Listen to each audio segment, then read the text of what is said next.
Sí. Ok, me permito entonces continuar con la lectura de su semblanza curricular. La maestra María del Carmen Fernández de Lara es arquitecta por la Benemérita Universidad Autónoma de Puebla, maestra en restauración de sitios y monumentos por la Universidad de Guanajuato, tiene el diplomado en centros históricos por el Tecnológico de Monterrey, Campus Querétaro, y diplomado en planeación estratégica de centros históricos por la Universidad de Guanajuato. Profesor investigador de la UAP, coordinadora de la maestría en arquitectura con especialidad en conservación del patrimonio edificado de la UAP 2019-2023, es miembro del Colegio de Arquitectos de Puebla, miembro de la Asociación de Conservadores de Bienes Inmuebles y miembro activo de la Red Internacional Forum UNESCO. También fue miembro del Consejo Ciudadano del Centro Histórico y Patrimonio Edificado 2016-2022. Ha fungido como secretario técnico de Puebla ante la Asociación Nacional de Ciudades Mexicanas de Patrimonio Mundial. Ha sido coordinadora de eventos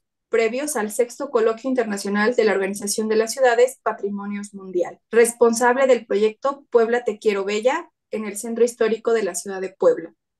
También ha sido organizadora del foro Ciudades Mexicanas de Patrimonio Mundial y coordinadora de la Comisión del Centro Histórico del Consejo de Desarrollo Urbano del Ayuntamiento de Puebla en 1998. También ha tenido algunos cargos públicos como subdirectora de Patrimonio Monumental del Ayuntamiento de Puebla, en la Dirección de Desarrollo Urbano y Ecología del Ayuntamiento, jefe de Inventario y Catalogación por el Instituto Tlaxcalteca de Cultura. Además, tiene experiencia docente como profesor e investigador titular en la Facultad de Arquitectura de la Benemérita Universidad Autónoma de Puebla y es responsable del Cuerpo Académico de Estudios Arquitectónicos. También es coordinadora, bueno, ha sido coordinadora de la carrera de arquitectura por el Instituto de Estudios Avanzados Universitarios, ha sido profesor visitante en la maestría de Gestión y Valoración Urbana de la Universidad Leonardo da Vinci. También ha visitado la maestría en arquitectura en el área de restauración en la Universidad Autónoma Benito Juárez de Oaxaca. Ha sido profesor visitante en la maestría en arquitectura, conservación del patrimonio arquitectónico y urbano por la Universidad Popular Autónoma del Estado de Puebla en la licenciatura de arquitectura. También ha sido ponente en eventos nacionales y extranjeros con temas como la conservación del patrimonio cultural, patrimonio y desarrollo sustentable, patrimonio cultural y cooperación para el desarrollo, patrimonio y vulnerabilidad, acciones de conservación del Centro Histórico de Puebla y edificios históricos después de los sismos, arquitectura contemporánea en la ciudad de Puebla. Además, tiene algunas publicaciones en las que ha sido autora y coordinadora de capítulos del libro, como Situaciones actuales de las ciudades y pueblos históricos en México, Huellas de la arquitectura poblana, Registro gráfico de un hecho social, Contaminación sónica en sitios patrimoniales, Arquitectura, urbanismo y territorio, Perspectiva del patrimonio natural y edificado, el patrimonio edificado en Puebla a 20 años de su inscripción como Patrimonio Mundial. Además, ha sido autora de algunos artículos en revistas arbitradas en el campo de la conservación. Además, tiene una experiencia profesional en la elaboración y ejecución de proyectos de restauración y dictámenes técnicos e inventarios del patrimonio cultural. Pues sin más preámbulo, maestra, le cedemos el micrófono. Gracias, buenos días a todos y bueno, le agradezco al Colegio de Investigaciones y Posgrados la invitación para estar aquí con ustedes. Me disculpo porque yo tenía una programación en otro momento, sin embargo yo me encontraba en Zacatlán y en un evento y desgraciadamente la comunicación por internet es muy complicada, pero bueno, les pido una disculpa y estoy aquí para compartir con ustedes un tema que yo le he puesto y lo comentaba con el doctor Lucho, que era materiales contemporáneos en la restauración, el debate sin debate. ¿Y por qué le pongo este título al trabajo? ¿Y qué es lo que quiero compartir con ustedes para que de alguna manera dialoguemos con esto? Bueno, resulta que dentro de la conservación del patrimonio y la restauración, los materiales contemporáneos siempre han estado en uso. Sin embargo, pocas veces se discute o se debate sobre el uso de estos materiales contemporáneos, los resultados de los materiales contemporáneos y qué tan eficaces han resultado para las intervenciones que se han hecho. Sin embargo, cuando uno va y presenta un proyecto innovador con materiales contemporáneos en el INA, generalmente no los rechaza, argumentando o no argumentando cosas, sin embargo lo rechazan. ¿Por qué? Porque trabajar con cuestiones de materiales contemporáneos, cuando no se tiene los estudios necesarios que impliquen, y aún teniéndolos, muchas veces estamos ante colegas que no tienen la especialidad y que poco conocen del tema.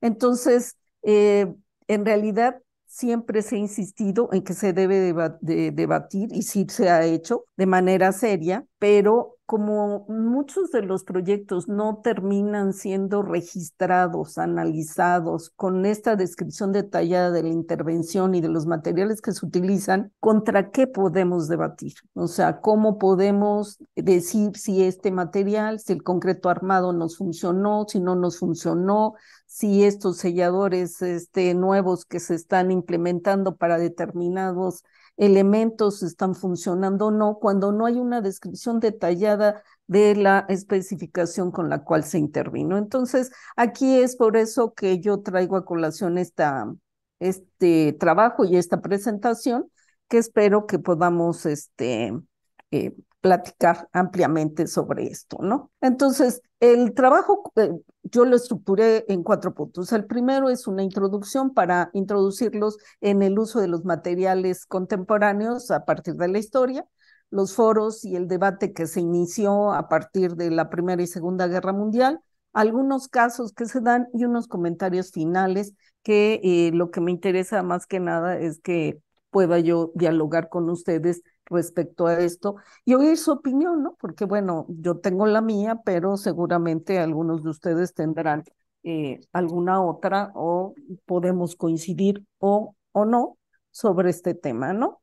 Entonces, en la parte de la introducción, bueno, quiero que hay que entender que hay una línea de tiempo muy, muy, muy larga, desde épocas muy, muy atrás, relacionadas con estos personajes que se han venido encargando del patrimonio o en aquel momento de las obras arquitectónicas, porque no se les llamaba patrimonio, que las han intervenido. Y a veces y en ocasiones, en estas intervenciones, han utilizado no los materiales propios de fábrica de la obra. Y entonces, bueno, pues ellos aportan en ese momento este tipo de intervenciones.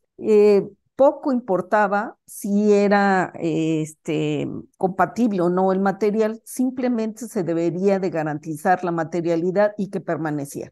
Ah, bueno, pues entonces eso nos genera algunas cuestiones que ya después vendrán al debate de por qué se hizo así y cómo no. Entonces, son muchos, muchísimos los personajes en esta gran línea de tiempo que han intervenido el patrimonio de diferentes maneras, unos bajo unos criterios, bajo otros, y eso es importante destacar porque cada uno de alguna manera tiene una postura de qué se debe de hacer con un objeto dañado y que se tiene que garantizar su permanencia, ¿no? Y entonces en esta evolución de la teoría y práctica de la restauración es donde van a surgir todas este bagaje de la restauración arqueológica, la estilística, la romántica, la histórica, bueno, y personajes, algunos solamente teóricos, otros teóricos prácticos, pero cada uno de ellos nos ha estado aportando en el uso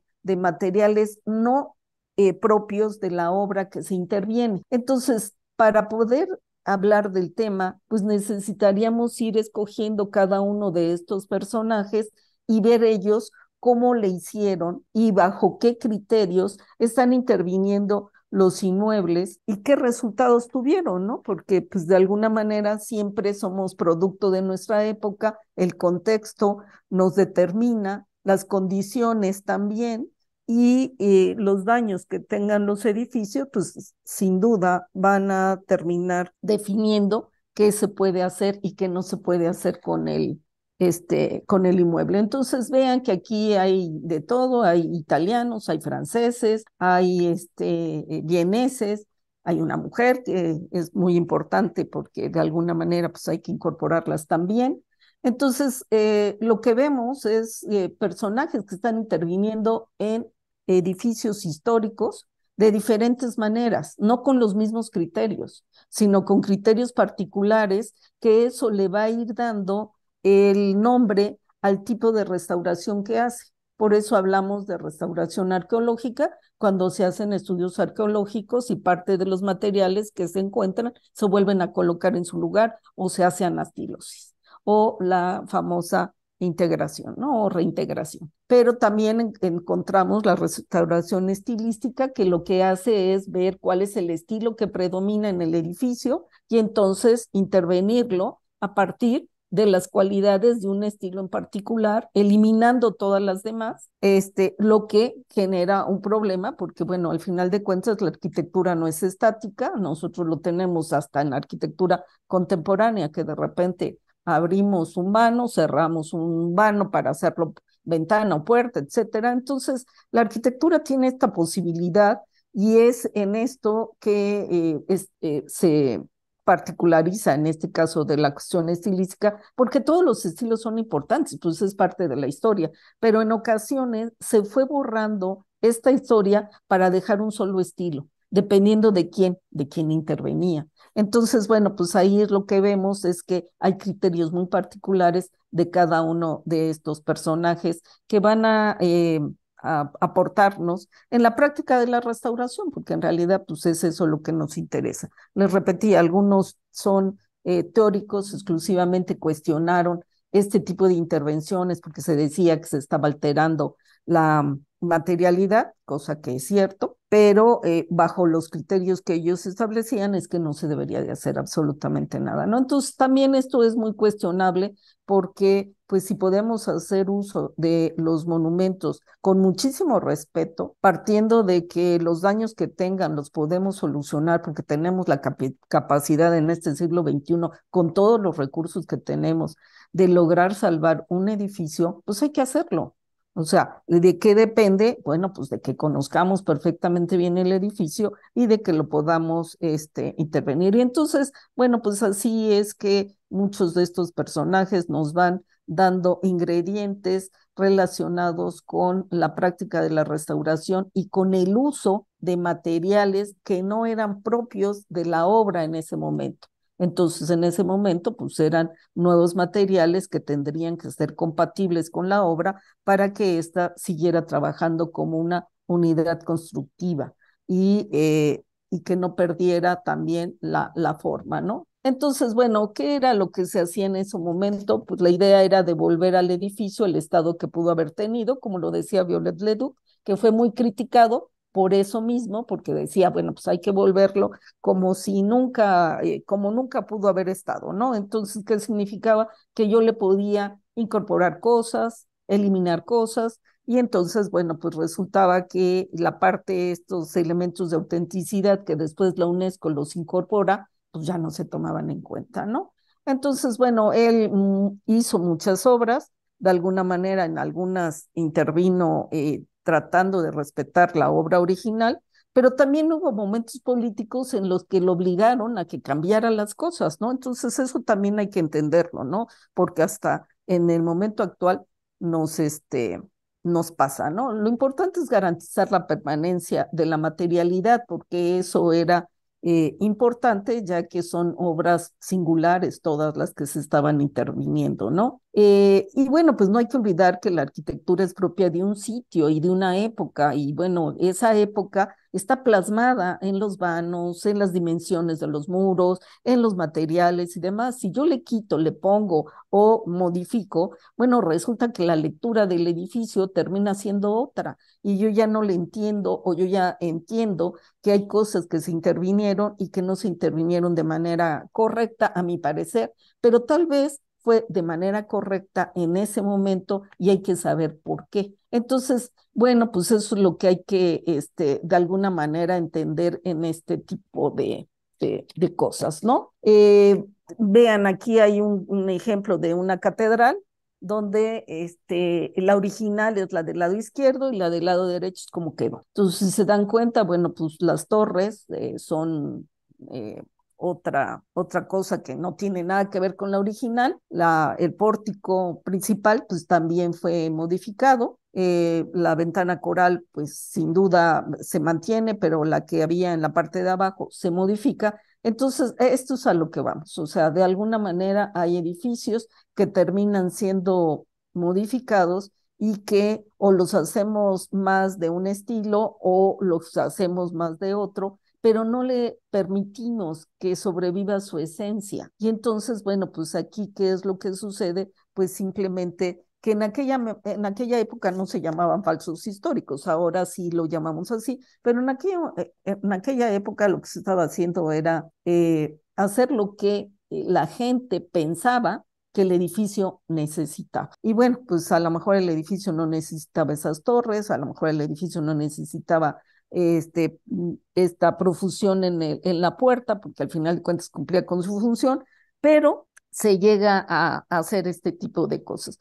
lo cual, bueno, lo estamos viendo a la luz de muchos, muchos años atrás, pero nos debemos de situar en el momento en el que se estaba haciendo la obra y entender quién la está interviniendo y bajo qué criterios, que eso muchas de las veces o casi todas las veces no queda establecido en una obra. Se sabe que fulano de tal o tal personaje intervino esta obra, que este intervino esta otra obra, pero no nos dicen bajo qué condiciones intervino, quién la promueve, qué sucedía en ese momento o en el momento de la intervención, que nos pudiera dar más información de por qué tomaron tal o cual decisión, ¿no? Que eso es lo que hay que checar y hay que ver, porque de lo contrario, bueno, pues ahora lo que nosotros vemos es que la autenticidad de los monumentos se ven alteradas. Y en el momento de que se altera un monumento, bueno, pues entonces pierde varias de sus cualidades o de sus valores que de alguna manera pues son lo que les da autenticidad, ¿no? O lo que los hace únicos o lo que los hace excepcionales. Entonces, si yo le quito, yo le pongo, bueno, pues ahí ya no sé efectivamente en el discurso pues si era más románico o si lo quería yo hacer más gótico o de qué lado está este inmueble, ¿no? Entonces, bueno, esto es lo que posteriormente se va a insistir sobre la intervención de los monumentos con materiales contemporáneos, de no alterar la autenticidad del edificio y no crear falsos históricos, ¿no? Yo les traigo a ustedes el caso del Coliseo Romano, que, bueno, pues es un caso muy particular porque pues, ustedes conocen o lo han escuchado o han visto, o han viajado y seguramente han estado ahí y ven que este anfiteatro estuvo abandonado por muchos, muchos, muchos años. De hecho, había gente que ahí vivía, lo convirtieron en basurero. Entonces el deterioro natural del material, porque ven que le quitaron todo el mármol para la Basílica de San Pedro, bueno, fue deteriorando el edificio poco a poco, ¿no? Entonces el edificio es un edificio muy, muy antiguo, del año 71 después de Cristo, entonces pues vean de qué época estamos hablando. Aquí hay unas litografías en diferentes años de este inmueble, donde se ve el desuso y el deterioro que el edificio estaba presentando. Con el Papa León XII es con el que se empiezan a hacer algunos trabajos en este inmueble, porque su ubicación es singular, el edificio también, y además pues era parte de la historia de Roma, ¿no? Si los que han viajado y han estado ahí, o si no, revísenlo, bueno, pues es toda un área muy particular que tiene ese edificio que está rodeado de otros que le hacen un contexto histórico muy importante, ¿no? Entonces, bueno, se decide intervenir, pero en esta intervención lo que se veía es que estos dos arcos concéntricos, que es como lo que se está conformado, estaban presentando problemas estructurales. Entonces, fíjense, ya desde el siglo XIX se empieza a valorar qué tipo de materiales o con qué tipo de materiales se puede intervenir el Coliseo Romano para que estos elementos que estaban causando problemas y que estaban a punto del colapso se pudieran conservar. Siglo XIX, estamos para que ustedes no pierdan de vista estas fechas, ¿no? Estamos en 1807, principios del siglo XIX, y los problemas del edificio pues eran de carácter estructural. Acuérdense que está soportado o levantado sobre un área que se desecó. Entonces, pues generalmente cuando esto lo hacemos, pues siempre tenemos el riesgo de que las estructuras no se soporten sobre ese subsuelo. Momentáneamente vemos que todo funciona muy bien, pero bueno, nosotros tenemos la experiencia de la Ciudad de México, que al ser un lago y al desecarlo, pues ven que de repente pues ya tenemos unos edificios por encima de las calles y otros por abajo de las calles y tenemos que poner escalinatas o tenemos que poner escaleras para subir, ¿no? Entonces, bueno, en este caso en particular, fíjense, en 1807, Rafael Ester es el primero que va a intervenir. ¿Y qué es lo que va a hacer? Ah, bueno, pues el muro estaba a punto de colapsarse, parte de esta circunferencia, y entonces lo que él hace es consolidar los arcos, pero además poner ahí un elemento de refuerzo que le permitiera soportar estos 4 niveles que tiene el Coliseo, ¿no?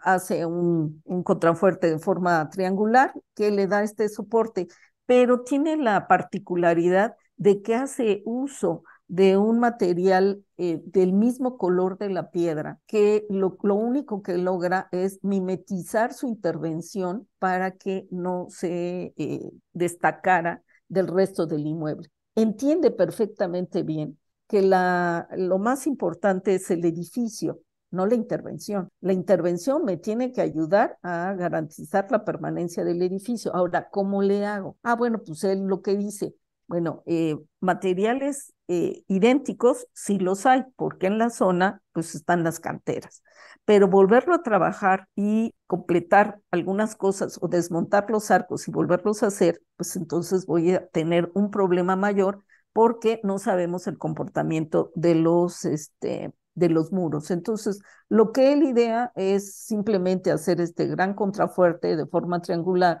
que además incluso cuando ustedes van y lo recorren, la verdad, ni siquiera lo nota. ¿Por qué? Por el color que tiene, ¿no? Que es un color muy café, que de alguna manera los arcos siempre van a sobresalir sobre los materiales, este material que pusieron, ¿no? Sí hay un contraste formal y de materiales, sin embargo, les repito, se mimetiza y entonces pues logra que el inmueble se tiene. Y es una particularidad de esta intervención es que él sí registra lo que está haciendo. Y él dice, ¿por qué? Él dice, bueno, yo no puedo competir con una obra de una antigüedad tal que lo que yo haga altere esta historia material. Eso yo no lo puedo hacer. Yo respeto la obra antigua, pero también pongo el sello de mi época. Y eso es muy importante para todos nosotros. O sea, si yo empiezo a copiar lo que está ahí, va a llegar un momento en que la pátina de los materiales, bueno, pues va a hacer que se pierda la intervención moderna y después ya no se sabe qué se hizo. Entonces, la intervención que yo haga en el siglo XXI, pues va a pasar desapercibida. Entonces, no hay ese sello de época. Y él no. Él lo que dice, bueno, sí, yo respeto esta obra, sé que tengo un problema estructural muy fuerte porque si no se van a colapsar estos arcos. Y entonces, ¿qué es lo que voy a hacer? Ah, bueno, pues le pongo este material y de alguna manera lo conservo. Esta es la propuesta que hace él en 1807. Y en 1826, del otro lado del arco, le estaba pasando lo mismo. Pero ahí, ¿quién es el que interviene? Pues Valadier. Y en 1826, pues él también ve que el problema es de carácter estructural. Ustedes saben que al no estar eh, cerrado un arco, pues los movimientos diferenciales, bueno, pues hacen que trabajen los elementos como ellos quieren, ¿no? O sea, no como una unidad que le ayudaría a no deformarse. Y aquí, bueno, pues había un riesgo. Y entonces, pues, ¿qué es lo que se tenía que hacer? Pues trabajar ese riesgo. Entonces, él no decide hacer otra vez este elemento y otro gran contrafuerte, sino reconstruir algunos de los arcos, ¿sí? Integrar las piezas arqueológicas que ahí habían encontrado y que sabían dónde iban, que eso es lo que se llama anastilosis, y colocarlos en su lugar. Entonces, esto e incluso actualmente, pues cuando ustedes intervienen en un edificio, el INAH se lo sugiere, seleccionen el material que puedan utilizar y si saben dónde va, pues hay que ponerlo en su sitio, ¿no? Aquí ya lo están planteando desde 1826. con esta idea de que se pueda volver a colocar parte del material encontrado en el lugar original. Y él lo que hace es reconstruir los arcos, pero los reconstruye también con materiales contemporáneos. Entonces, sí se nota que no son los originales. Hay un cambio de color a partir de la textura que lo hace visible. Entonces, se sabe que no es una intervención.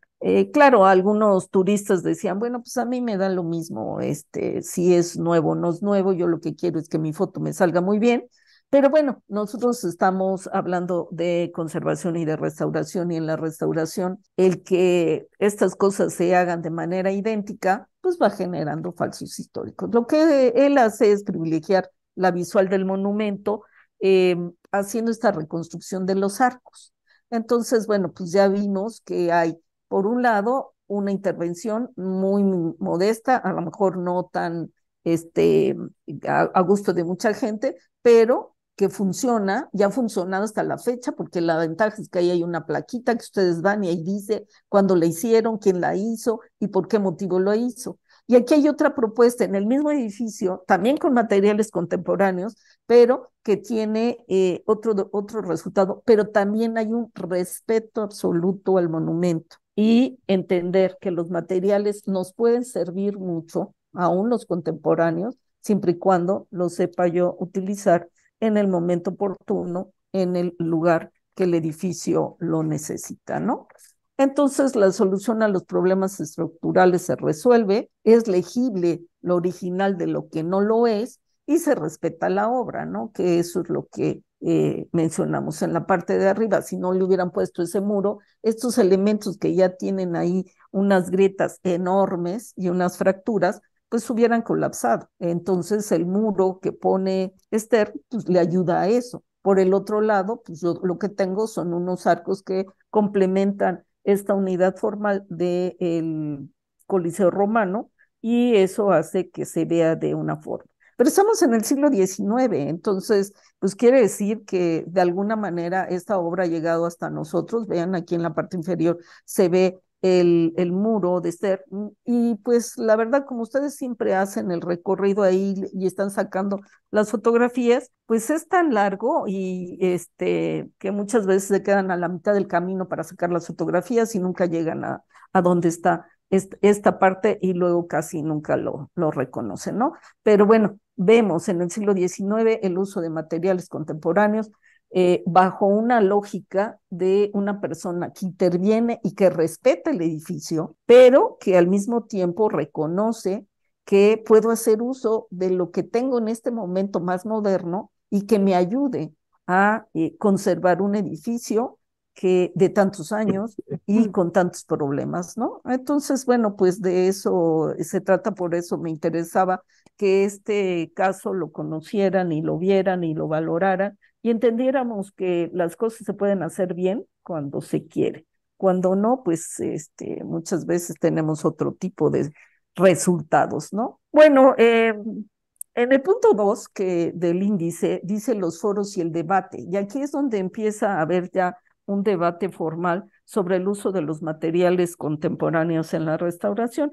¿Esto a qué se va a deber? Bueno, pues ya sabemos que los conflictos armados en la Primera y Segunda Guerra Mundial generaron una destrucción enorme de los edificios históricos de muchas de las ciudades en Europa, principalmente en la Segunda Guerra Mundial, porque en la Primera Guerra Mundial no muchos países intervinieron, pero en la Segunda sí, ¿no? Independientemente de los millones de muertos que hubo por la Segunda Guerra Mundial, bueno, el patrimonio histórico y artístico se vio muy afectado, ¿no? Y entonces, aquí fíjense, en 1874, a través de la Conferencia de Bruselas, ya se empieza a insistir en que los bombardeos no se hagan sobre el patrimonio, que no se destruyan los templos, que no se destruyan los palacios, que no se destruyan eso. Es una recomendación, y en la conferencia de Bruselas se plantea 1874, o sea, en el siglo XIX ya se estaba trabajando en esto y ya se estaba insistiendo.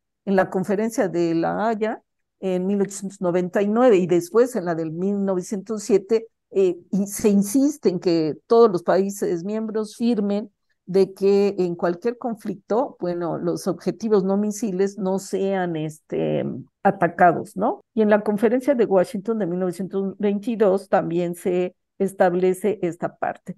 Sin embargo, pues poco caso se hizo. Hay una destrucción por conflictos armados muy severas, hay ciudades totalmente destruidas y esta destrucción, bueno, pues llegaba a lo que se había firmado, que no atacaran pues edificios emblemáticos de cada una de las ciudades. ¿Por qué? Porque al final de cuentas es su historia material de generación en generación. Entonces yo destruyo un edificio de estos y ya no lo puedo recuperar. Estoy trabajando en un patrimonio que no es renovable.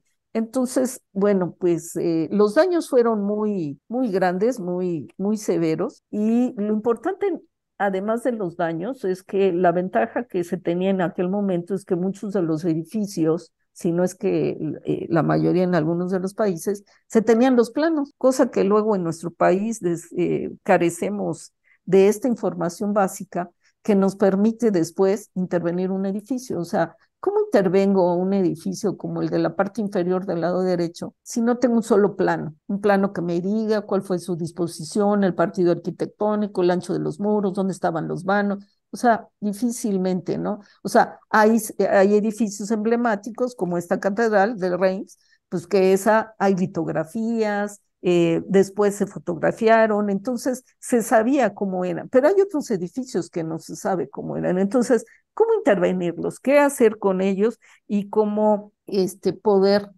poner esto en pie. Algunos se quedaron como ruinas y otros definitivamente se hizo un esfuerzo porque se levantara nuevamente, ¿no? La destrucción dependía, ¿esto de qué dependió? De cada país. Acuérdense que el Plan Marshall, después de la Segunda Guerra Mundial, determina una cantidad para cada país para la reconstrucción de su país.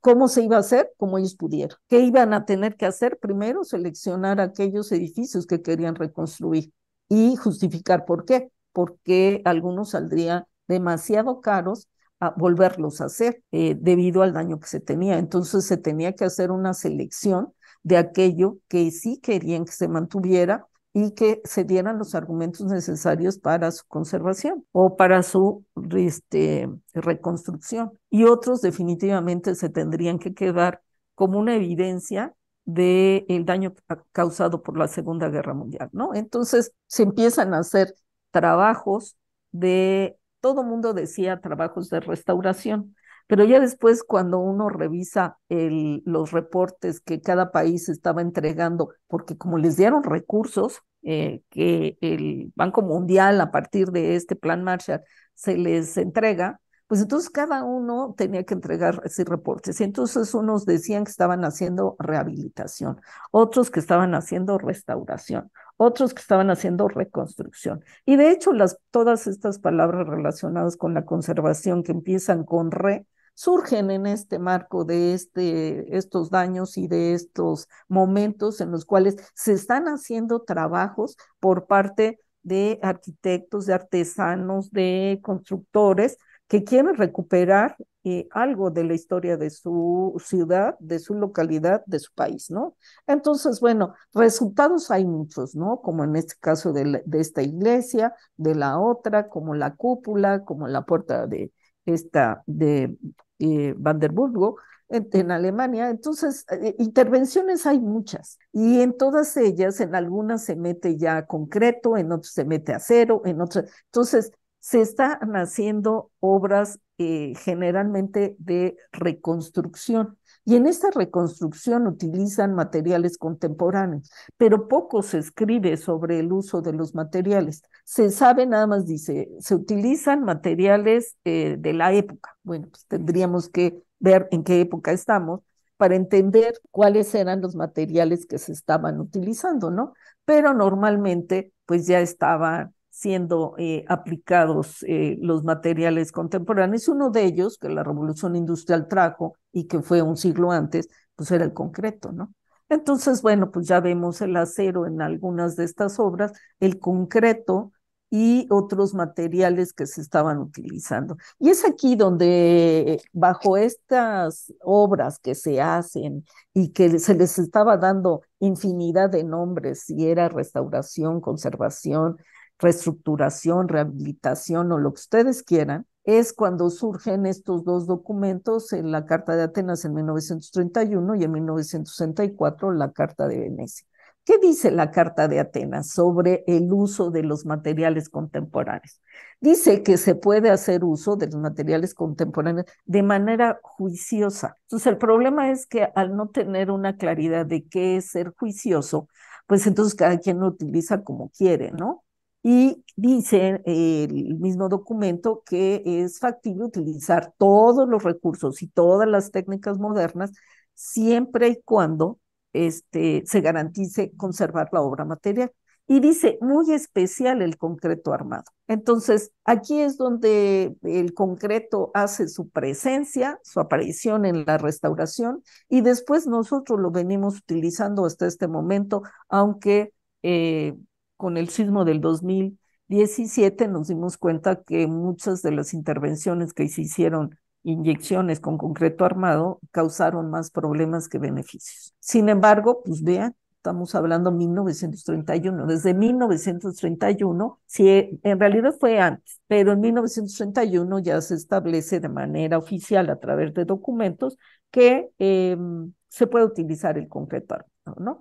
Y también recomiendan, lo que sí recomiendan es que estos recursos deben de estar disimulados. ¿Por qué? Pues para que no compitan con la figura formal del edificio, ¿no? Y entonces, bueno, pues ahí es donde se empiezan a plantear, sí puedo hacer uso del material contemporáneo, sí, pero ¿cómo? Entonces ahí ya depende de cada uno de ustedes cómo va a intervenirlo.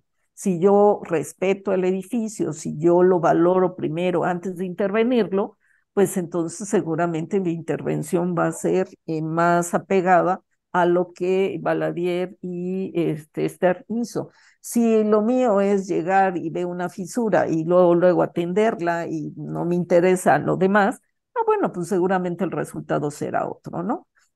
Porque la verdad hay de todo, ¿no? Entonces, ¿qué es lo que estamos viendo? Que ya empiezan a existir en los foros internacionales el debate del uso de los materiales y sistemas constructivos contemporáneos, pero también que nos dan la posibilidad de hacer uso del concreto armado. Años después, en 1964, ya en la Carta de Venecia, especifican mejor en el artículo 10 este uso de los materiales y dice que cuando las técnicas tradicionales, o sea, primero debo de demostrar que la técnica de fábrica empleada en la obra ya no es funcional, ya no me sirve. ¿Por qué? Porque el edificio está muy dañado, porque las intervenciones que se le han hecho lo han afectado y entonces tengo una estructura muy endeble.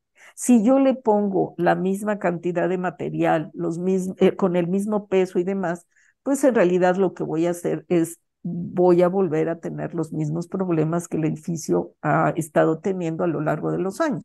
Entonces, ¿qué es lo que debo de hacer? Bueno, pues lo que debo de hacer es hacer uso de materiales más ligeros que le ayuden al edificio, que no pierda su forma, que lo recupere, pero que de alguna manera le ayude a que se conserve, ¿no? Pero primero debo de demostrar que la técnica de fábrica ya no está funcionando. O sea, porque a veces pues, es mucho más fácil. ¿Por qué? Porque tenemos la facilidad del concreto, porque nuestros albañiles es lo que saben trabajar. En cambio, si yo le digo que me haga nuevamente un muro de piedra, un muro mixto, pues sabe que se va a llevar más tiempo. Bueno, pues no. La idea es que yo demuestre que efectivamente las técnicas ya no son viables, los materiales no son convenientes y entonces yo ya puedo hacer uso de la técnica moderna con la finalidad de que se conserve la materialidad. Y entonces, bueno, pues aquí es donde empieza el primer debate que en realidad, si ustedes conocen, que yo me imagino que sí, y si no, pues les recomiendo que lean los dos documentos, que no son muchas cuartillas. De todo el contenido, solamente un artículo habla de los materiales y sistemas constructivos. O sea que el debate se inicia, pero no fue tal el debate, ¿no?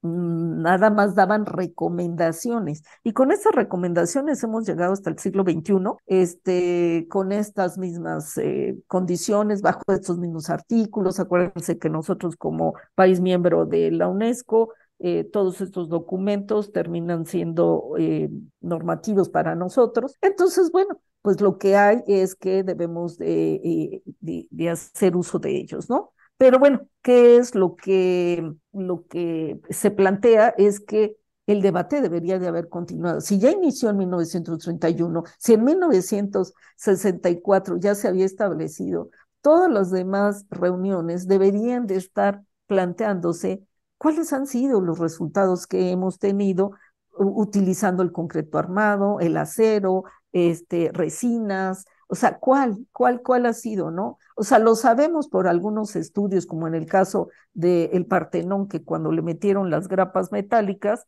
pues lógico, las condiciones medioambientales, hay épocas en donde ahí cae nieve, pues entonces los materiales empezaron a oxidar, se hincharon, el óxido empezó a romper el mármol de Carrara, y las piezas que se suponía deberían de unir con esas grapas terminaron necesariamente por ser sustituidas. ¿Por qué? Porque el óxido les hizo más daño, ¿no? Entonces, ¿qué estamos viendo? Que si no le damos un seguimiento a lo que nosotros hacemos con estos materiales, pues ni siquiera los podemos recomendar. Claro que cada edificio es único y como tal lo debemos de entender y atender, pero también valdría la pena conocer de otros casos de éxito que nos pudieran garantizar que el uso de un material u otro me va a ayudar a conservar mi edificio, ¿no? Entonces, les recuerdo, la Carta de Atenas y la Carta de Venecia van a ser los dos documentos que van a iniciar con esta cuestión de el debate sobre los materiales y la recomendación de que pueden ser utilizados. No les dicen cómo, les dicen que pueden ser utilizados. ¿De qué depende? De ustedes y de el objeto de estudio que vayan a intervenir, por supuesto, ¿no? Porque esto es importante, ya que de eso depende el éxito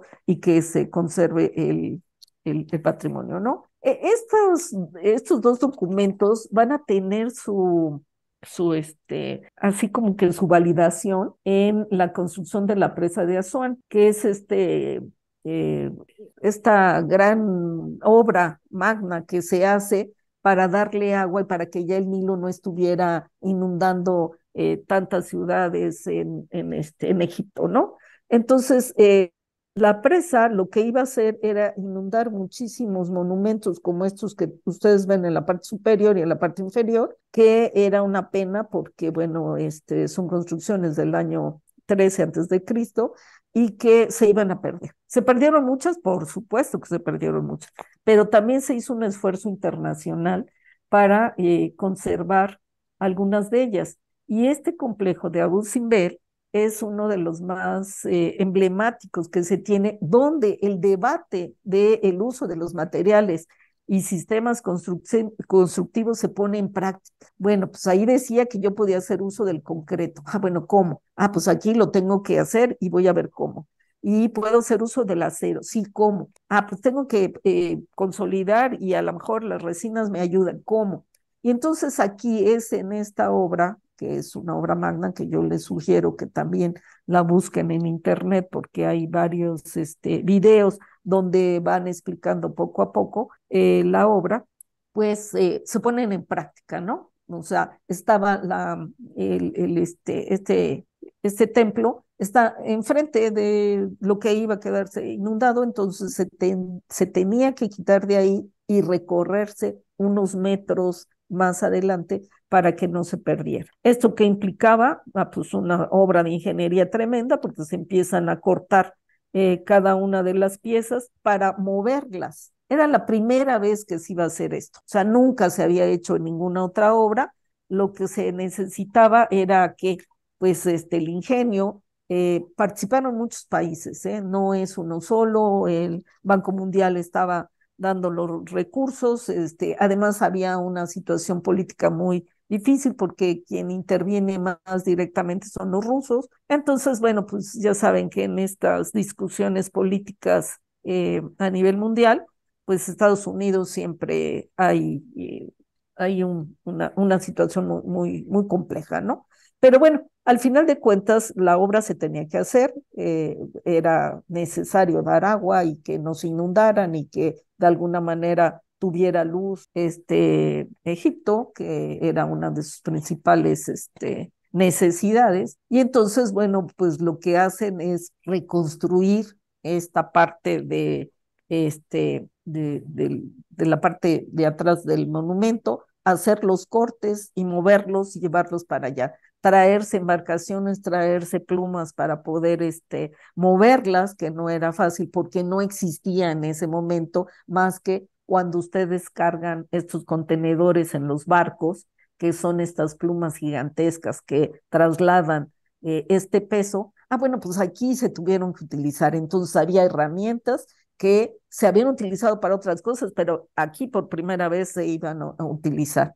El concreto se utiliza aquí en la fotografía del lado izquierdo, esta parte circular es de concreto armado, entonces se hace esta parte de concreto armado para que para darle la forma al interior del templo, el interior del templo es esta foto que se ve en la parte inferior derecha, y que es exactamente así quedó. Ustedes van allá y incluso no les dicen que es una reconstrucción, ¿eh? Les dicen simplemente que hubo una obra de ingeniería y bueno, lo que más destaca es la construcción de la presa. Pero a nosotros lo que nos interesa es esto, cómo los cortes de la piedra y luego colocarlos a hueso. Había unos que no se podían colocar, entonces colocaron una serie de resinas con la finalidad de pegar el material, meten el concreto, meten el acero para hacer toda esta cubierta y que entonces, pues, el templo se recuperara en otro lugar y no se perdiera, ¿no? Porque se iba a perder años de historia.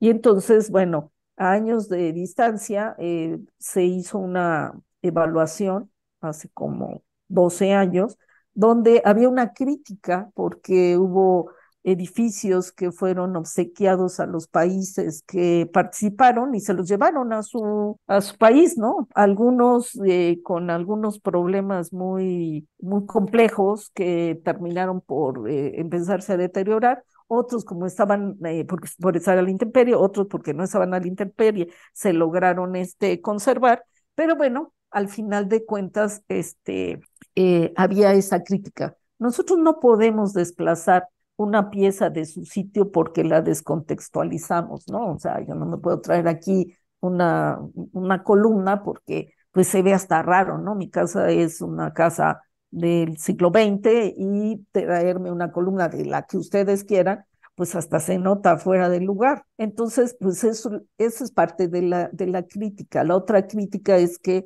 el concreto armado al querer terminar rápidamente la obra y no dejarle los tiempos que todos sabemos que el concreto debe de fraguar, empezó a tener problemas de humedad y de filtraciones, ¿no? Entonces, pues se empezó a deteriorar más rápidamente, pero ahí fue un problema de obra, en obra que se hizo, no porque el material fuera malo, no, en ese momento pues era lo que se tenía y además la Carta de Atenas me permitía hacer uso del concreto, yo lo usé y ahí lo usaron, ¿no?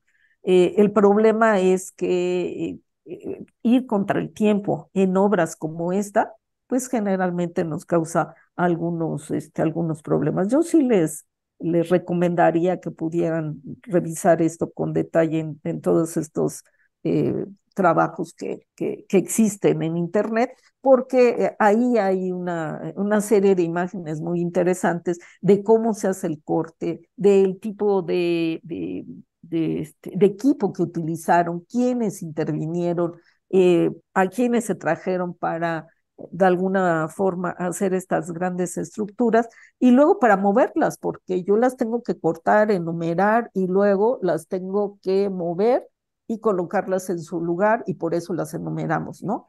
Pero a veces ya no embonaban tan bien como uno quería y entonces pues hay que empezar a desgastar el material y eso me genera un problema, ¿no? Entonces, lo que sí es cierto es que lo que se había planteado en la Carta de Atenas y la Carta de Venecia, aquí se aplica, pero lo que no se aplica es lo que la Carta de Venecia decía, que toda obra en la cual se utilizan materiales y sistemas constructivos contemporáneos se debe de valorar meses o años después para ver el resultado que se tiene y ese resultado es el que se debe de recomendar para otras obras y entonces decir, ¿saben qué? Esto sí funciona siempre y cuando sea bajo estas condiciones. Y esto no funciona, pero si lo hacen de esta otra manera, seguramente sí puede funcionar.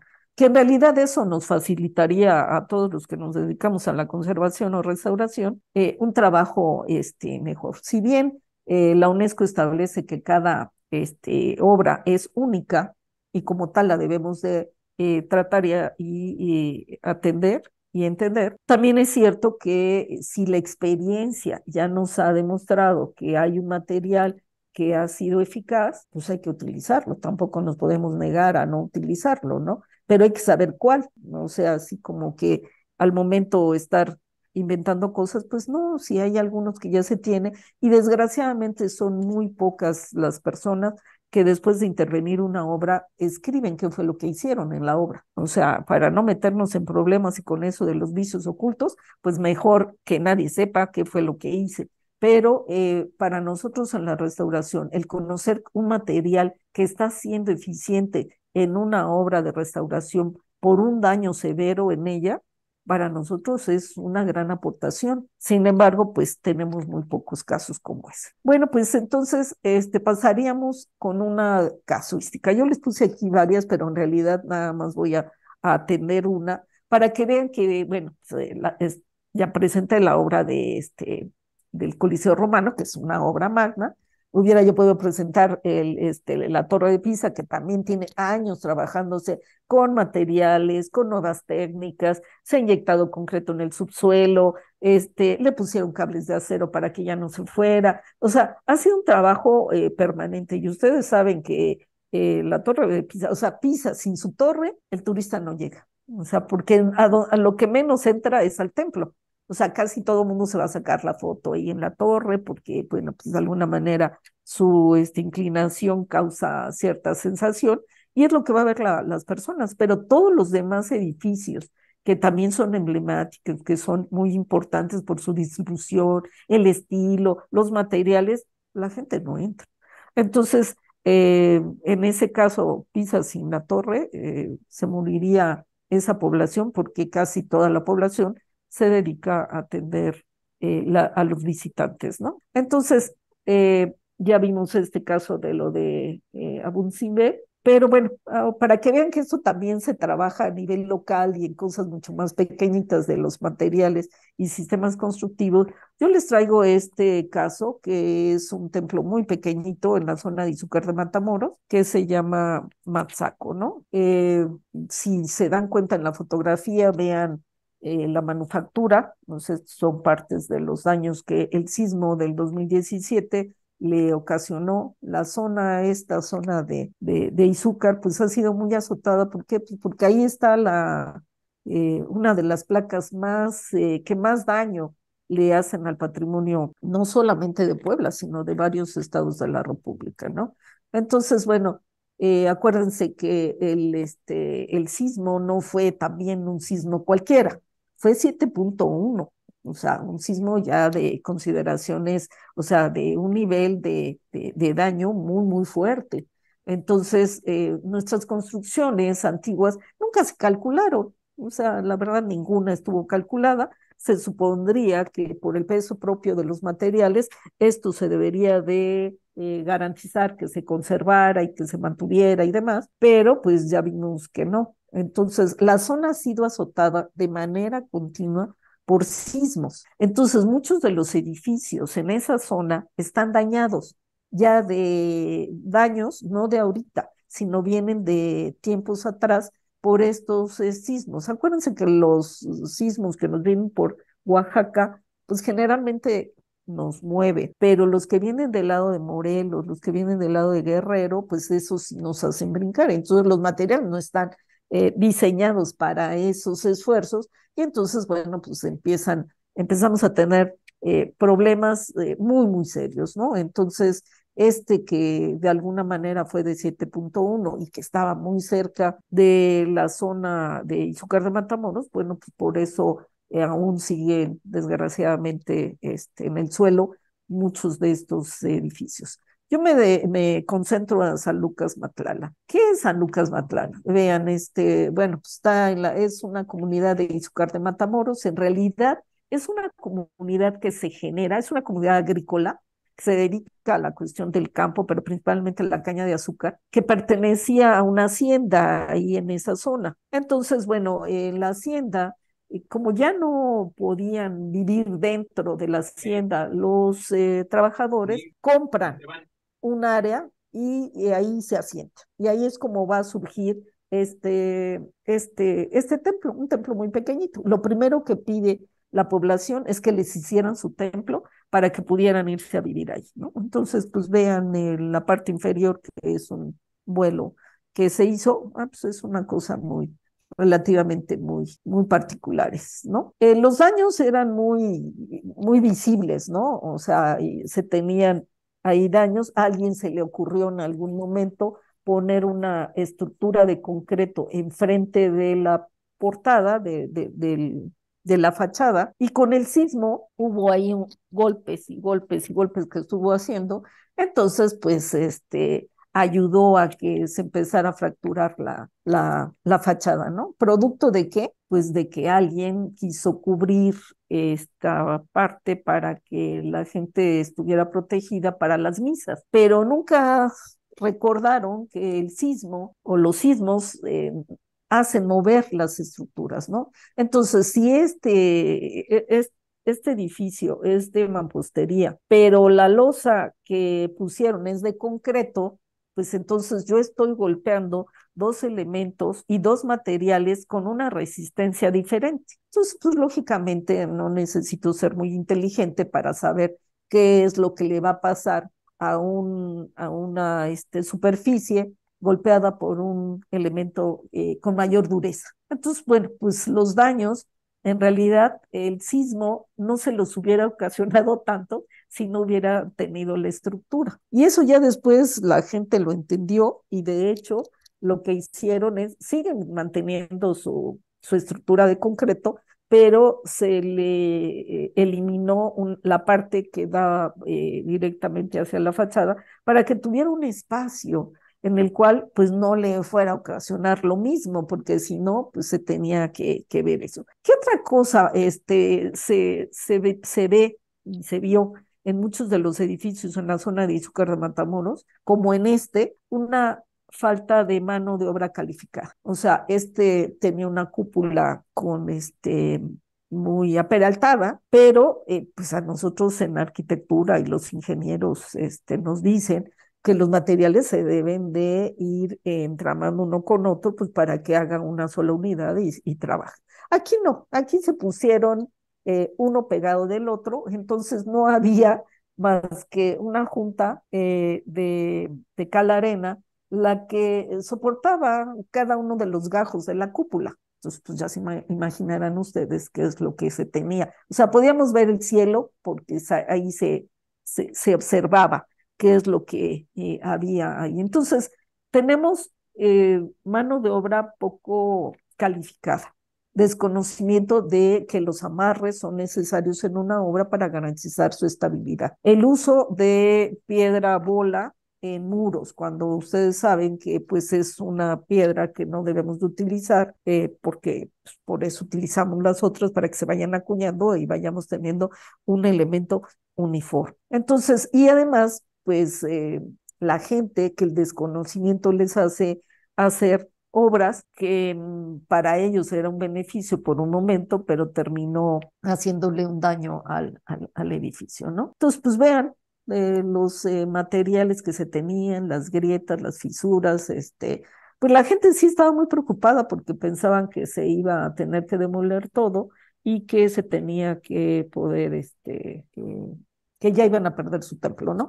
Entonces, afortunadamente eso no ocurrió. Lo que sí me interesa, que desgraciadamente no encontré todas las fotografías, pero bueno, lo que sí quiero que vean es la cuestión de los daños que se tiene. Esta era la cúpula con sus estas ventanas. Se tenía, todo estaba, o sea, fracturado, les repito, se veía el cielo, o sea, esto estaba al punto de colapso. No se cayó porque habían, ahí quedaron como que unos ladrillos que sirvieron de cuña y por eso no se cayó, que si no los hubiera tenido, se colapsa esto, que para nosotros a veces es más fácil que estén las cosas abajo porque arriba esto es un riesgo, pues hay que desmontar todo eso, ¿no?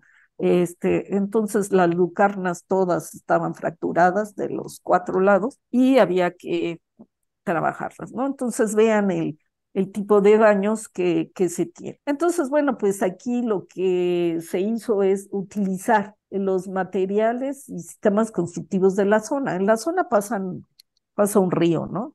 Entonces, pues para la gente es muy común utilizar la piedra de río para hacer las obras, que eso es lo que estos cantos rodados, que son estas piedras muy redondas, que poco ayudan, ¿no? Entonces lo que vimos es que había ahí una cantera de muy buena calidad con la cual se podía trabajar. Entonces, aquellas cosas que se pudieron reconstruir, pues se hicieron con los materiales de la región, utilizando el mismo criterio de la forma y de los aspectos que se deberían de considerar, ¿no?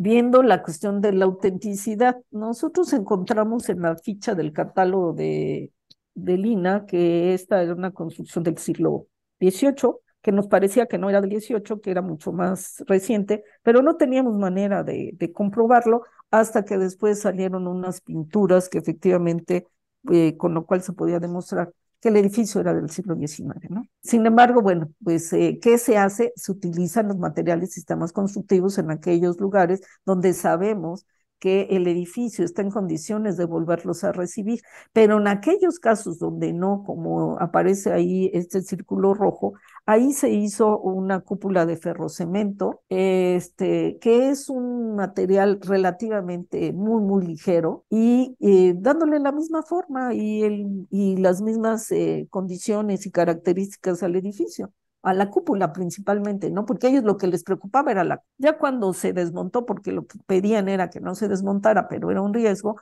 ya cuando se desmontó, la misma población ayudó a desmontarlo para que se viera qué se estaba haciendo y después a montar esta estructura que se hizo en el piso y se subió, o sea, es tan ligera que logra subirse y volverse a colocar.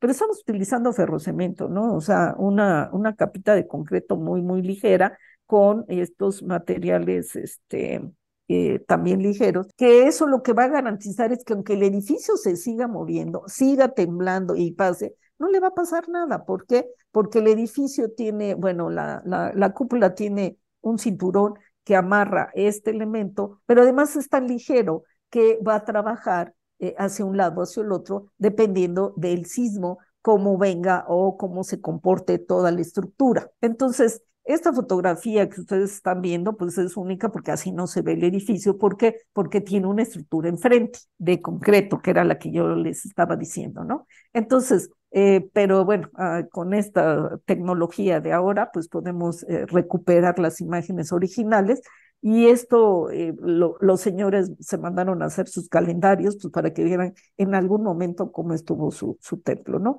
Entonces, pues se utilizó un material contemporáneo totalmente. ¿Por qué? Porque sentíamos que era necesario garantizar, porque a pesar de que en la zona hay tres templos, este es el que más población tiene que acude a misa 3 veces al día. En los demás hay una misa o sea, el domingo. En esta hay tres. Entonces quiere decir que es donde más permanece las personas en este. Entonces, pues se tiene un compromiso con el edificio, pero también con la gente. O sea, se está interviniendo un edificio dañado, sí, pero que se entiende las cosas como deberían de ser y que la idea, pues, es mantenerlo en uso, pues porque es un patrimonio vivo y que de alguna manera, pues para la gente era muy importante que se mantuviera, ¿no?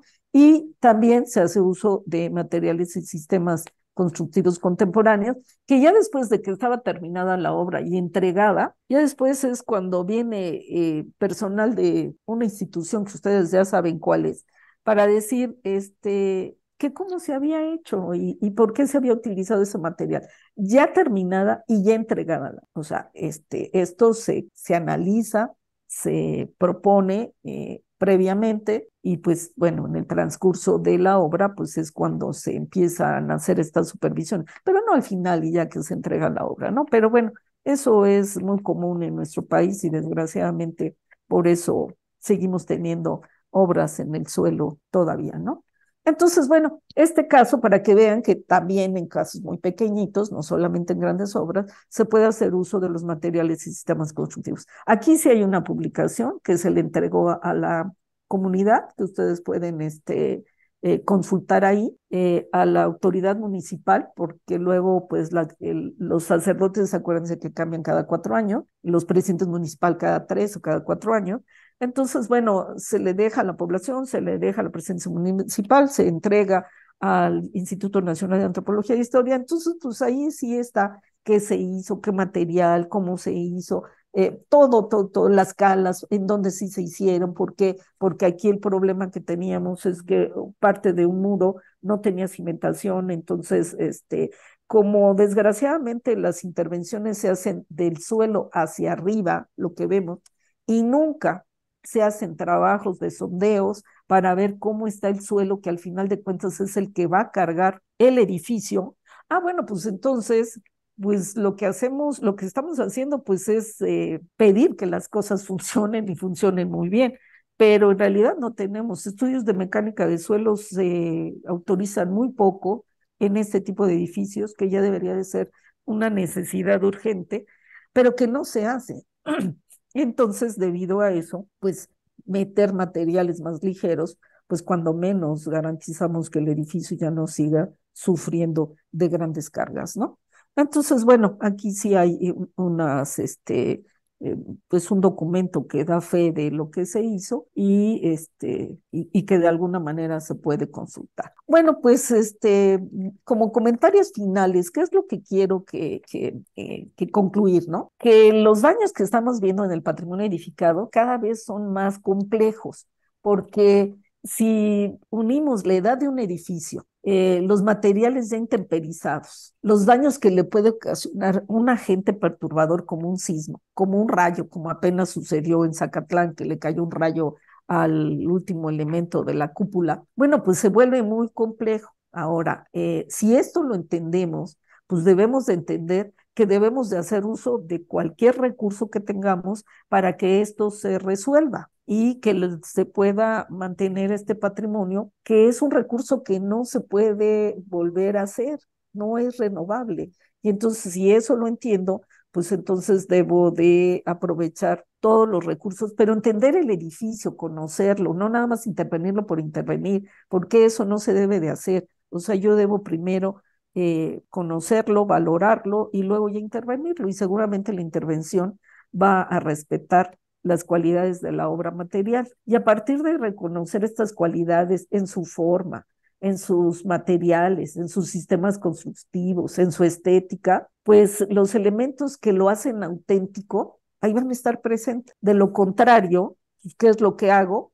Pues eliminar estos elementos de autenticidad y entonces lo que va a surgir es que voy a generar falsos históricos. Que eso es de las críticas que nos hace la UNESCO en relación a que, pues eso es lo que no debemos de hacer, ¿no? O sea, luego destruimos un edificio para hacer uno peor, pero disque integrado al contexto del que destruye. Entonces, pues eso no se debe de realizar y ese es el cuestionamiento. No hay un debate serio sobre el uso de los materiales. Simplemente ahora en el sismo del 2017 se nos dijo, Ah, pues saben que el concreto ya no se va a hacer porque nos dimos cuenta que muchas de las inyecciones que se hicieron con concreto generaron problemas. Pues sí, pero el sismo del 99, que fue el que provocó las inyecciones de concreto, pues imagínense, fue en el 99, pues bien lo hubieran podido haber visto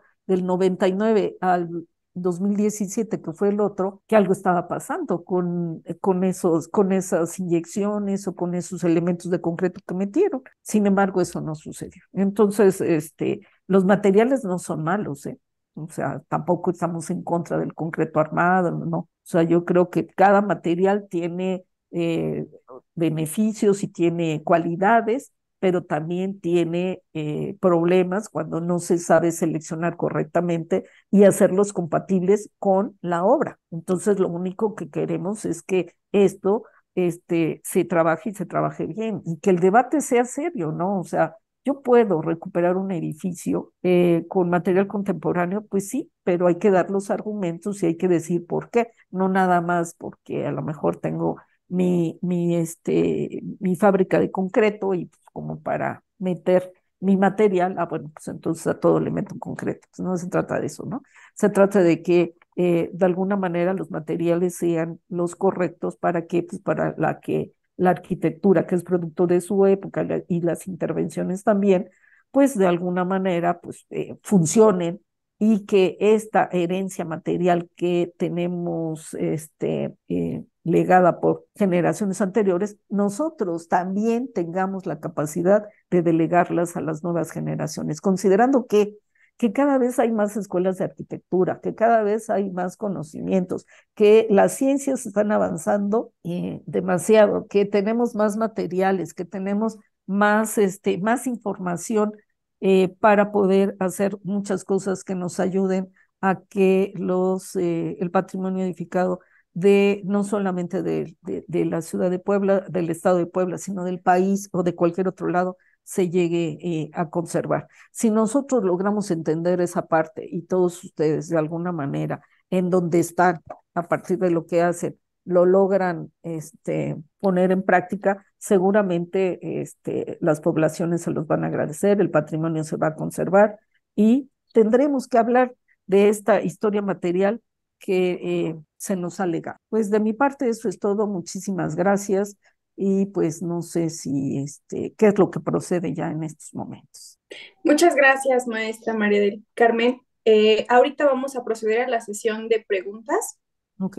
Entonces invitamos a los participantes a que preparen sus preguntas y las pueden hacer de voz o puede ser a través del chat. No sé si alguien quiera iniciar con esta serie de preguntas. Sí, sí, yo sí quisiera iniciar. Buenos días, maestra, muchas gracias. Adelante, buenos días. Muchas gracias por esta exposición. Es realmente una cátedra de lo que se debe hacer en restauración, porque pues estamos acostumbrados a ver cosas que no deben de hacerse y se siguen haciendo y además con permiso en algunas ocasiones, ¿no? Así es. Entonces con permiso y a veces sin permiso, ¿sí? Esto de los materiales contemporáneos, claro que deben utilizarse, como bien dice usted, sabiendo dónde, cuándo, cómo y por qué, porque hay por ahí ahora sí que en el debate, que no es debate, el famoso debate de que no se debe utilizar el concreto armado porque por su rigidez violenta todo lo demás. No es tanto así, sino simplemente, como usted bien lo dice, hay que conocer el edificio. Nos hemos encontrado con muchas intervenciones que ni siquiera se toman la molestia de conocer la historia del edificio y se ponen a hacer intervenciones que más que intervenciones son aberraciones, ¿verdad? Así es. Y realmente a veces son permitidas por la entidad normativa que debe dar las licencias para esto, ¿verdad? Pues sí. Cosas que, pues no sé, nos hemos cansado de estar insistiendo que no suceda. Lo vimos mucho ahora con el PNR. Hubo muchos casos donde hubo intervenciones que no debían de haberse hecho de esa manera, ¿verdad? Y pues fueron permitidas, finalmente fueron permitidas. Otra de las cosas también que no se acostumbra a hacer, y bien lo señala usted, dejar la huella de lo que se hizo. Históricamente, los famosos planos Ardville, ¿no? Ujú. ¿Verdad? Y dejar Sí. todo el señalamiento de lo que se hizo, cómo se hizo, por qué se hizo, cuándo se hizo, con quién se hizo, todos los detalles precisos, precisos. Mire, ayer lo veíamos en una de las exposiciones que se presentaron, la precisión con que trabajan en la reconstrucción de Notre Dame de París. Ujú. Ese tipo de cosas, yo no sé por qué aquí, por más que se ¿Por insiste, qué no se hace? Sí. no se acostumbra, se señala y se sigue pidiendo y pidiendo y pidiendo, pues, que todo ese tipo de cosas queden bien establecidas, bien marcadas, bien señaladas, para que queden en el acervo, pero pues desgraciadamente se sigue permitiendo eso y hay mucha dejadez en ello, Sí. ¿no? Las mismas autoridades, las autoridades a veces las de más arriba, pues no tienen interés en esto. Y no sé a dónde vamos a parar, porque, como bien dice usted, seguimos teniendo muchos edificios en el suelo. Sí, Ahora el sí, sí. PNR no cubrió todo, no lo cubrió. Hay muchos edificios religiosos y civiles que están ahí sin haberse les pasado un trapo para sacudirlos, ¿no?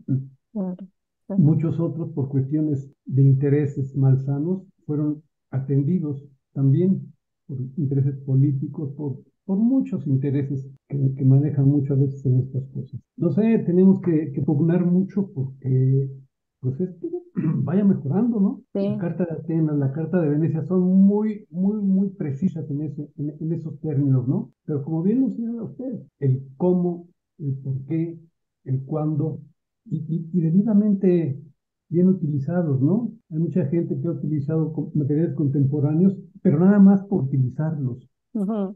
saber por qué ese material y en qué parte del inmueble hay que utilizarlo, ¿verdad? Lo vemos simplemente con los impermeabilizantes. El INA dice que todo debe ser jabón y alumbre. Pues no todo debe ser jabón y alumbre. Hay muchas otras cosas de materiales contemporáneos que pueden funcionar de Ujú. acuerdo al edificio. Porque cada edificio es único, como bien lo dice usted, es particular. No todos los edificios son iguales. Hay muchas veces que quieren que todo sea igual para todos los tipos de edificios. Eso jamás va a ser posible, Claro. ¿verdad? Pero Sí, bueno, yo le quiero agradecer porque pues, fue muy pedagógica su presentación gracias. y se lo agradezco realmente. Muchas gracias, muy amable, y creo que coincidimos en esto. O sea, desgraciadamente el INA como ente institucional no es malo. Lo malo son los personajes que están ahí y que a veces Sí, ni claro, siquiera tienen la preparación así es, para ver esto, ¿no? O sea, así es. ya se volvió un círculo vicioso este tipo de cosas, pero no nada más ellos, también en infraestructura, pues vemos gente que sin ninguna preparación están opinando sobre una intervención. Y es cierto, son intervenciones no integrales, intervenciones que solamente son paliativos para el edificio y que si viniera en este momento, de hecho hay un estudio que hizo la Universidad de Guerrero de que va a venir un sismo de mayor intensidad del 7.1 que tuvimos, que no se sabe cuándo, pero se sabe que sí falta poco tiempo para que suceda porque están monitoreando esta franja y que todo esto que ellos han estado haciendo no van a servir absolutamente de nada, ¿no? O sea, es cierto, ¿no? Los programas estos del PNR que no, pues bueno, se generan en función de los recursos económicos que se deben de otorgar, no contemplan la particularidad de cada caso. Y como usted lo comenta, pues cada caso es único y cada caso recibió el embate del sismo de diferente manera. Entonces, bueno, si no terminan de entender estas personas que esto le va a ocasionar problemas a los edificios, pues vamos a seguir teniendo pérdidas de los edificios materiales o intervenciones mal hechas o intervenciones muy extrañas como la Torre de San Agustín aquí en la ciudad de Puebla, que esta estructura exterior que se ve, pues era el andamio provisional que se puso para que trabajaran los albañiles por seguridad y que después el INA decidió mantenerlo. Entonces, lo que vemos nosotros en la parte exterior de la torre, pues eso es una estructura provisional desde el 99. O sea, Sí, yo entiendo que provisional es provisional, la tengo que quitar claro. para que se quede esto y que se vea bien. Pues no, la dejaron ahí. ¿Por qué? Pues porque no fueron capaces de dar una solución integral. y ese es el mayor de los problemas. Entonces tenemos retos muy fuertes, por supuesto. Las gentes que están aquí interesadas en el patrimonio, pues vean que el, el, el tema es muy interesante.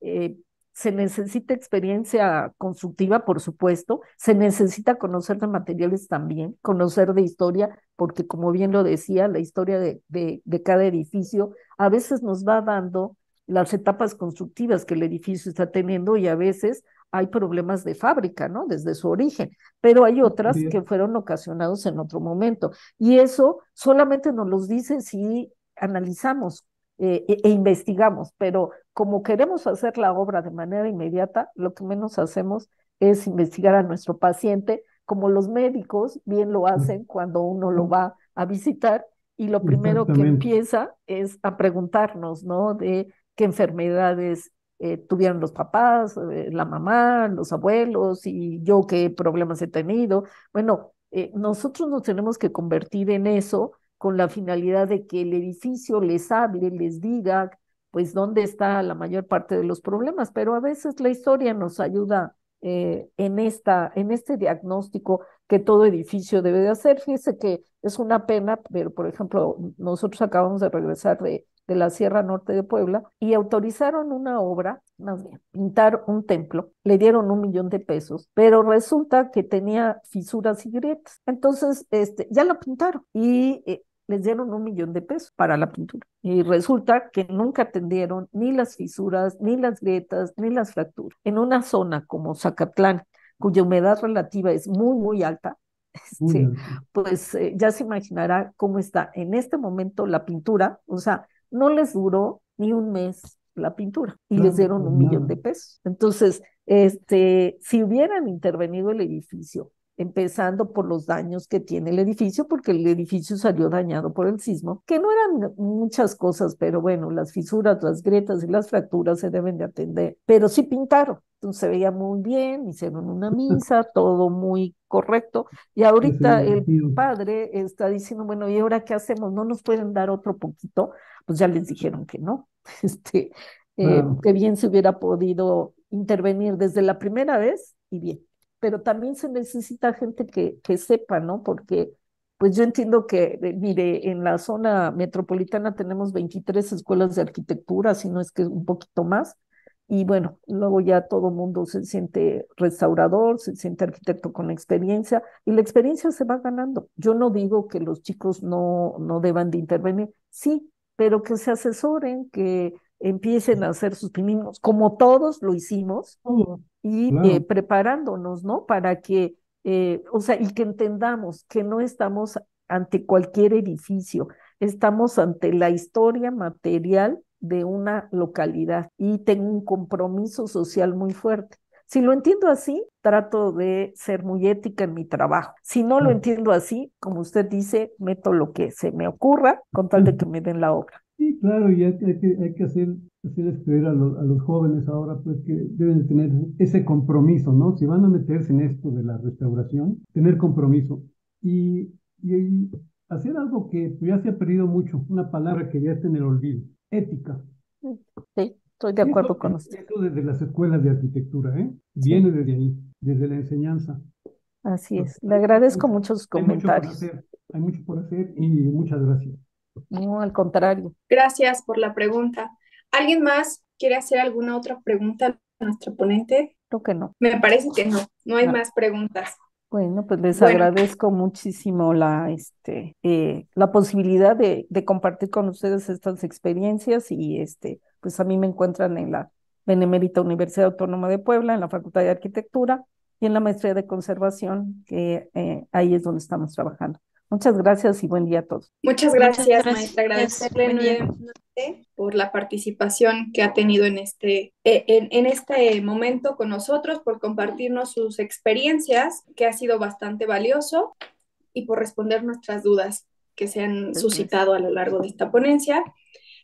A nombre del Colegio de Investigaciones y Posgrados le damos las gracias No sé si el doctor Mortimer gusta agregar algo más. Sí, agradecer a la maestra Carmina Fernández de Lara Gracias. su participación, muy interesante, y sí tiene toda la razón, ¿eh? O sea, hay debate sin debate. ¿Por qué? Porque nos faltan los elementos históricos, etcétera, ¿no? Pero sí es cierto, hay un debate sin debate y concluimos en lo mismo. Creo que nos falta llegar ya en todas las carreras universitarias, darles un curso de ética a todos. Así es, maestro. Tiene usted toda la razón. Siempre es un gusto saludarlo, agradecerle la invitación y la verdad lo felicito por todos estos diplomados que vienen promoviendo ya desde hace tiempo y que cada vez se posicionan mejor en este tipo de eventos y difusión de estos temas, ¿eh? Siempre es un gusto compartir con ustedes